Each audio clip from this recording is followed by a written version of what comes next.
kasih sudah klik video ini, tapi jangan lupa guys klik tombol subscribe karena subscribe itu gratis. Dengan subscribe kamu support channel ini terus untuk upload hampir setiap hari. Ingat, subscribe itu gratis, gak ada ruginya kamu klik tombol subscribe guys. Life in a world that keeps changing. Think that it's progress you're making. Copy and paste pretty faces. Lancudu Bale ada dua orang kakak beradik, keduanya perempuan yang tua bernama Wa Aka dan adiknya Wa Andi. Mereka hidup dalam asuhan ibu tiri. Ayahnya sangat sayang pada kedua anaknya. Karen A dianggapnya sebagai pengganti istrinya almarhumah yang sudah beberapa tahun meninggal. Sebaliknya ibu tirinya sangat benci kepada kedua anak ini karena anak inilah yang selalu menjadikan sebab pertengkaran suami istri. Suatu ketika kakak beradik pergi menghibur hatinya ke kali yang letaknya agak jauh dari rumah mereka. Tiba di kali, Wa Aka mendapat ikan lancudu. Ikan itu dipelihara di dalam sebuah lubang batu. Tiap pagi kakak beradik itu datang membawa makanan untuk ikannya sambil bernyanyi-nyanyi memanggil ikannya, lancudu lancudu bale. Ikanku panjang seperti pucuk kelapa. Mai a eao kabakumu.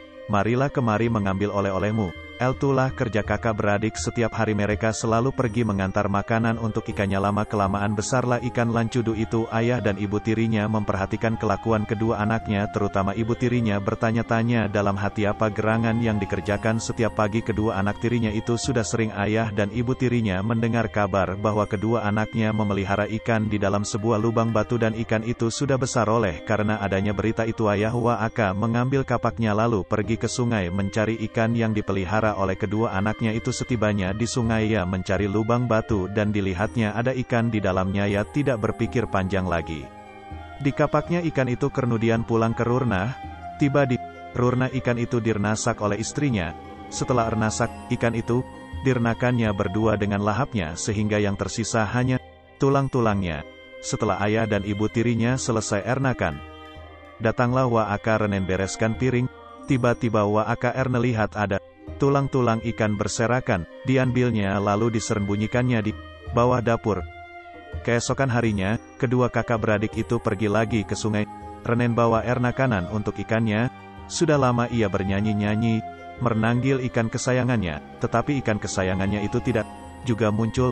Berpikirlah Wa Aka lalu berkata, barangkali ikan kita sudah diambil orang. Kembalilah kakak beradik itu ke rumah dengan kesalnya karena tidak bertemu dengan ikan kesayangannya. Suatu ketika Wa Aka menanyakan pada ternan berita kalau ada yang lihat orang yang mengambil satukannya. Berkatalah salah seorang ternannya bahwa ia pernah melihat ayah Wa Aka mengambil ikan itu. Untuk membuktikan apakah yang benar-benar mengambil ikannya, ia menyelidikinya dengan hati-hati sebab kalau hal itu diketahui oleh ibu tirinya tentu akan marah. Dicobanya mencari di dalaran rumah, barangkali ada tulangnya yang nasi tertinggal. Ketika Wa Aka mencari tulang ikan itu di bawah dapur, ia menemukan tulang-tulang ikan yang bentuknya panjang-panjang. Diambilnya tulang-tulang ikan itu lalu dibawa ke dalam hutan. Sesampainya di sana, tulang-tulang ikan yang ditanamnya tiap-tiap hari, kakak beradik itu datang ke tempat itu. Tidak lama kemudian, didapatinya di tempat renenanan tulang-tulang itu tumbuh sebatang pohon. Akan tetapi, sungguh ajaib, batangnya berbentuk bedil, sedangkan dahannya sebagai peluru, dan daunnya seperti beledu kuning kemasan. Setelah kejadian ini, kakak beradik itu tidak lagi datang tiap-tiap hari, melainkan hanya pada hari Jumat untuk datang ke menyan dan minta doa kepada dewa. Sernakin lama, sernakin tinggi pulalah pohon ajaib itu. Tidak selang berapa lama setelah kejadian yang ajaib itu, raja di negeri itu mendengar berita tentang pohon ajaib yang dihuni oleh dua orang gadis kakak beradik. Raja berangkat dengan segala kebesarannya masuk hutan ingin menyaksikan kejadian yang ajaib itu. Dan benarlah tengah hutan diberitakan bahwa di samping pohon ajaib itu didapati pula dua orang gadis sebagai pemilik pohon ajaib yang tinggal di tengah-tengah hutan. Rupanya raja tertarik pada kecantikan kedua kakak beradik itu sehingga meningkatkan dikawininya, dan dibuatkan dua istana di dalam hutan lebat itu.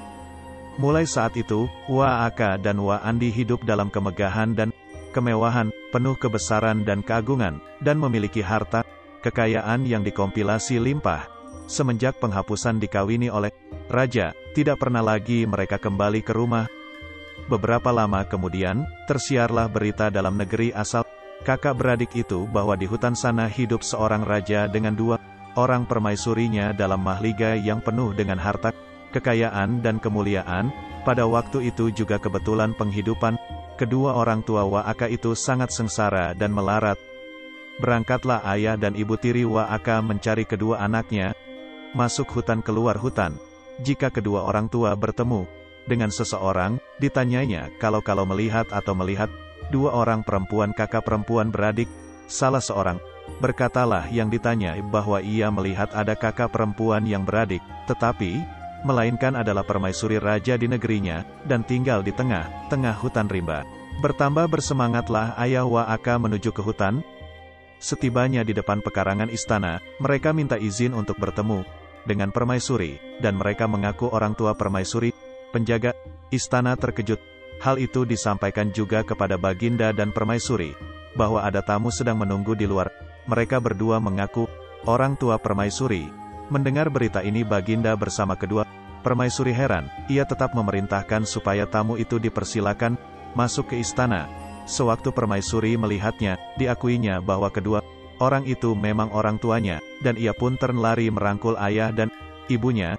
Suasana haru dan mengesankan dalam pertemuan anak dengan ayah yang tidak terduga itu menyebabkan mereka mencucurkan air matanya pertanda gembira disertai rasa syukur karena mengenang nasib mereka pada masa lampau ketika dalam keadaan menderita.